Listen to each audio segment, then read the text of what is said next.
ദൈവനാമം മഹത്വപ്പെടട്ടെ. കർത്താവിൽ പ്രിയരെ, യേശുവിന്റെ കൂടെ നടന്നാലുണ്ടല്ലോ നമ്മുടെ ആവശ്യം നേരത്തെ വേണ്ടുന്നതെല്ലാം കർത്താവ് ചെയ്തു തരും.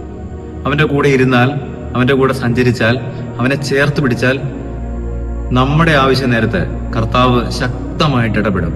ഇന്നത്തെ സുവിശേഷ ഭാഗം വിശുദ്ധ മത്തായി ശ്ലീഹായുടെ സുവിശേഷം 17-ാം അധ്യായം 22 മുതലുള്ള ഭാഗങ്ങളാണ്. പത്രോസിനോട് തലവരിപ്പണം ചോദിക്കുന്നതായ സമയത്ത് കർത്താവ് പറയാണ്, നീ സമുദ്രത്തിൽ ചെന്ന് ചൂണ്ടലിട്ട് ഒരു മീനെ പിടിക്കണം, അതിന്റെ ഉള്ളിൽ എനിക്കും നിനക്കും വേണ്ടിയുള്ള പണമുണ്ട്. കർത്താവിന് വേണ്ടി മാത്രമല്ല കേട്ടോ, പത്രോസിന് വേണ്ടി കൂടെ ഉള്ളത് അവൻ കരുതി വെച്ചിട്ടുണ്ട്.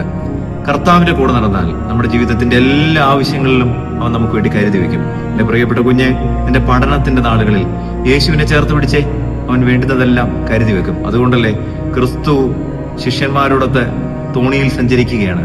വലിയ കാറ്റും കോളുമൊക്കെ അടിച്ചു, പക്ഷേ നാഥ എന്ന് വിളിച്ച് അവര് കർത്താവിനെ ഉണർത്തിയപ്പോൾ അവനുള്ള പടക് ശാന്തമായി. അവൻ തിരമാലകളെ ശാസിച്ചു എന്നാണ് തിരുവെഴുത്ത്. അങ്ങനെയെങ്കിൽ കർത്താവ് നമ്മുടെ കൂടെ ഉണ്ടെങ്കിൽ നമുക്ക് അത്ഭുതങ്ങൾ ഉണ്ടാകും. മോശയുടെ കൂടെ കർത്താവ് ഇരുന്നപ്പോൾ മോശ അത്ഭുതങ്ങൾ സൃഷ്ടിച്ചു. ദാവീദിന്റെ കൂടെ കർത്താവ് ഉണ്ടായപ്പോൾ ദാവീദിന്റെ ജീവിതത്തിൽ വലിയ അത്ഭുതങ്ങൾ ഉണ്ടായി. നമ്മുടെ കൂടെ കർത്താവിനെ ഒന്ന് ചേർത്ത് പിടിച്ചേ, നമുക്ക് വേണ്ടുന്നതെല്ലാം, അത് പണമാകട്ടെ, അത് ബുദ്ധിയാകട്ടെ, അത് പ്രശസ്തിയാവട്ടെ, എല്ലാം കർത്താവ് കരുതിക്കൊള്ളും.